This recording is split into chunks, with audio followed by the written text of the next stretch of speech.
Please be seated.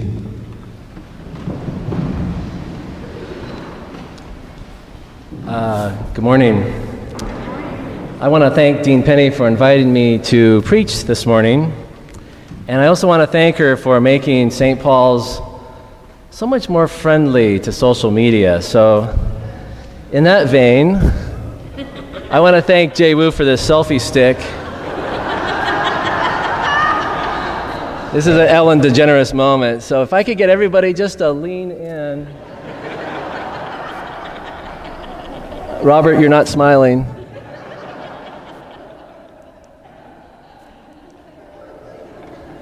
I know a lot of you will feel relieved, as I was, to know that narcissism was delisted from the DSM recently. It's become apparently so prevalent, it's no longer abnormal. Thank you, Facebook.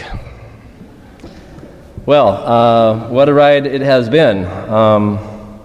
This is not only the last day I am going to be with you here, but it is also the anniversary of my very first day. It was about 12 years ago, this very Sunday, that I came through those doors.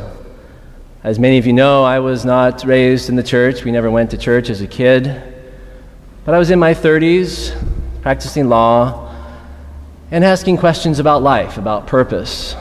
What's it all mean? What's it all about? It's got to be more than money, right? I was something of a seeker, I guess. So there we were one afternoon at the Pride Parade, having a margarita, maybe two, and down the pike came a small group of marchers. And they didn't have great signage. I had to look carefully, and I saw something called integrity, and I didn't know what that was, but I saw the Cathedral banner. And I looked really close, and I made out the words, St. Paul's Cathedral. And my first reaction was, well, gosh, that sounds like a legitimate church. At a pride parade, maybe that would be a good place to start. So I Googled it when I got home, and we came to church the very next Sunday, and we were warmly and immediately greeted by Deidre Hardman. We're all praying for you right now, Deidre. And I sat down, and we did our best to follow along in this liturgy. I later was told it's Episcopal calisthenics. And I was doing okay, and I don't think I was looking too out of place. But then I heard that invitation to communion. Whoever you are, wherever you find yourself on the journey of faith, you are welcome here. Like so many of you, I heard those words, and my heart melted.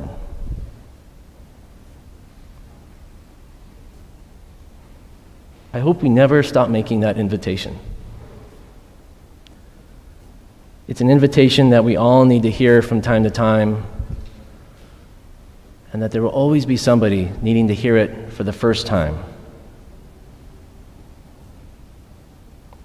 So don't ever let it be said that Episcopalians don't do evangelism, because you evangelized me.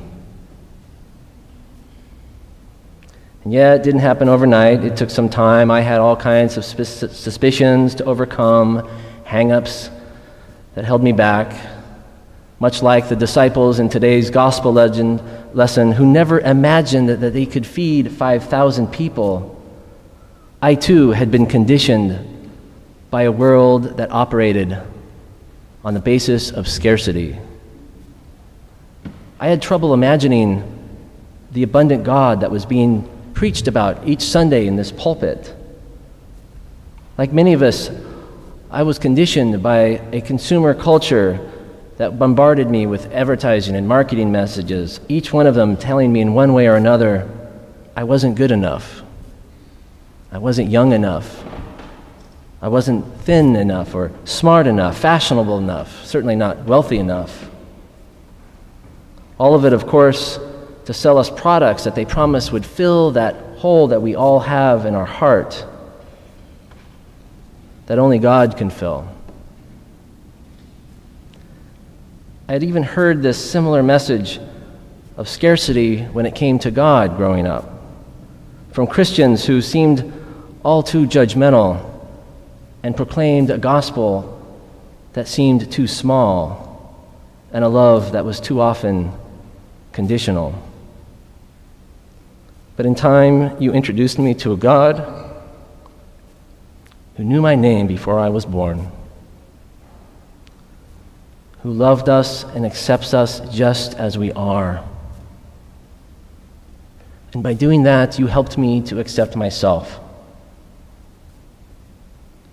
And I think there is probably no greater gift we can give each other, because that's what frees us to let go of all that baggage and begin to really live into the person God would have us all be.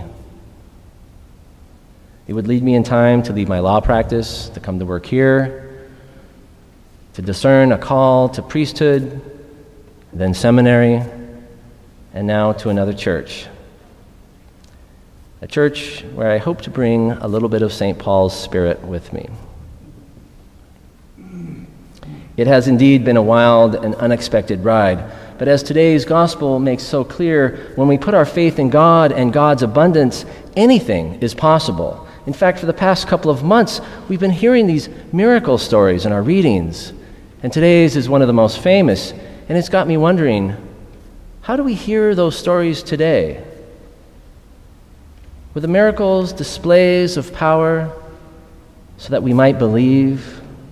Were they reserved for the ancient world, for the beginnings of a faith?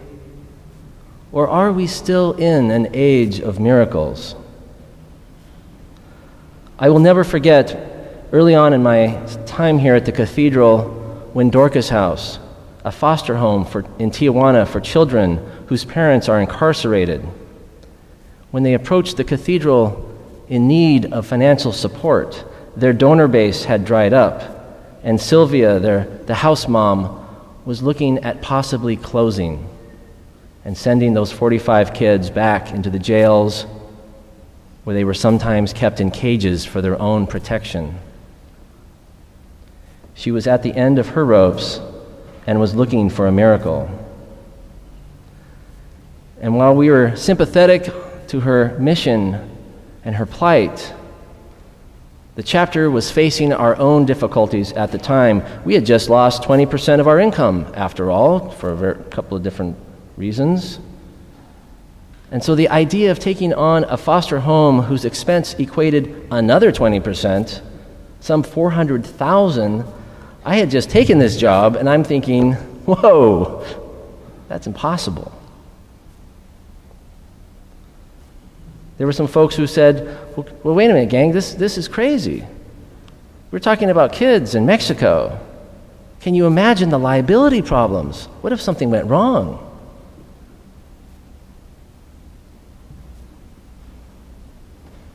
It started to take a little hold. There were some heads nodding. This culture of scarcity and fear was very persuasive.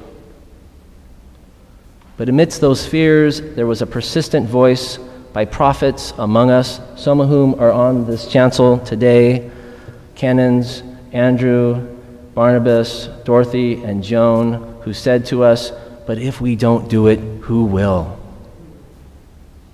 So why not? Why not try? And so in the face of those fears and those doubts, we trusted God and we said yes. And over the years, there were no financial or liability problems or catastrophes. No, we actually grew. And so did Dorcas House. So much that in time I remember over and over again people in the community saying to me, Chris, I think I know that church you go to. Isn't that the one that has that orphanage in Mexico? And it wasn't just the money that we sent them. We built relationships. We got to know them. We saw them grow, and we were transformed in the process. I'll never forget the story of Gabriella, who herself was once kept in a dog kennel in that jail for her own protection, but in time would become the first little girl from Dorcas House to go to college.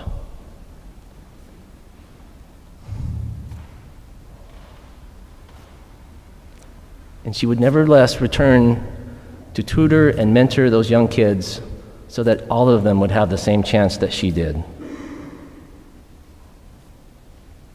Our former dean, John Chain, said in his last sermon here, "As I leave here today, I pray that you will never make peace with any oppression, religious or political, or any other that demeans the human condition and denies equal access to all the sacraments of the Church."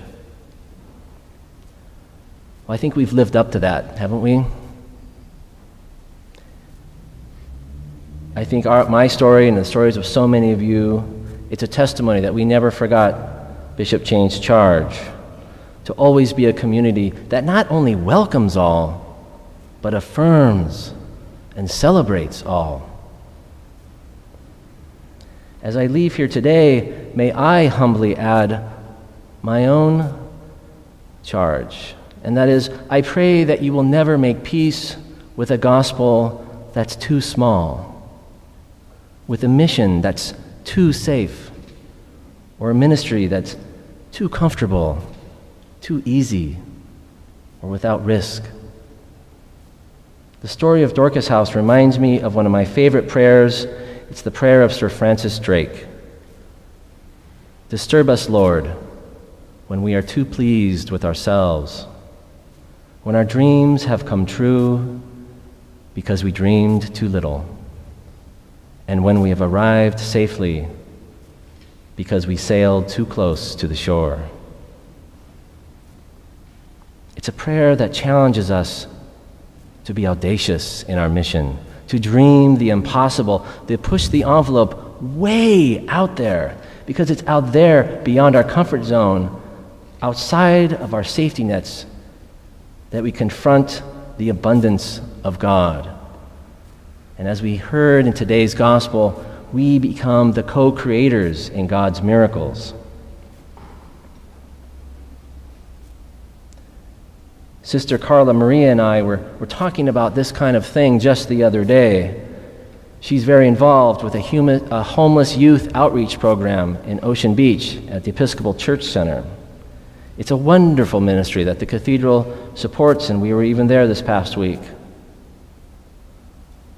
But you wonder something. 2,500 homeless youth in San Diego. Should we be content with collecting sleeping bags and feeding, offering them supplies to help make life on the streets more comfortable? What if we were to follow the lead of Sylvia and Dorcas House? What if we were to resolve to end homelessness amongst youth in San Diego? What if we decided to shelter these kids ourselves? We've done it before during the fires. You all opened up your homes, your guest rooms, your home offices, your extra couches to each other for those in need. This is like one of those dreams, but what if we were to partner with a social worker who would screen these kids and help place them in our homes? And that's way too many than we could do, so why not partner with other churches, other denominations, other faiths? What about invite our social networks, our friends, our neighbors in the community groups, all of us united in a mission to end homelessness among youth? And then why not put this out as a model for the rest of the country to follow as well? And then what would happen? Like the children of Dorcas House, what would happen if we got to know them? We broke bread with them, heard their stories, and shared with them ours. What if we were to see God in them? Are these crazy ideas? Does it sound impossible, risky? Yeah, things like that do. They would require a lot of trust and a lot of faith. But it's that kind of crazy thinking that's how we feed the 5,000 today. We live in a world that is fast forgetting the church. We live in a world that's not hearing the gospel because so many of them aren't experiencing it. And we live in a world that is desperate for miracles. As George Bernard Shaw so wonderfully put it, some people see the world as it is and ask why. I see a world that never was and ask why not. As I leave here today, I pray that you will continue to dream about the kingdom as it might be, and that you would never stop asking, why not?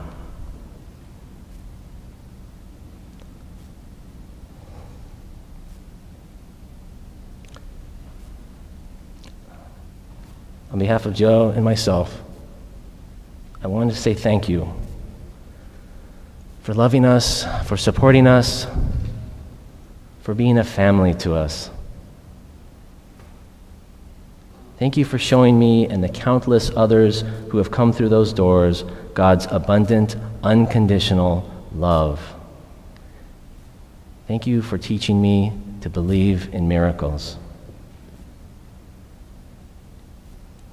Disturb us, Lord, to dare more boldly, to venture on wilder seas where storms will show your mastery, and where, losing sight of land, we shall find the stars. Amen.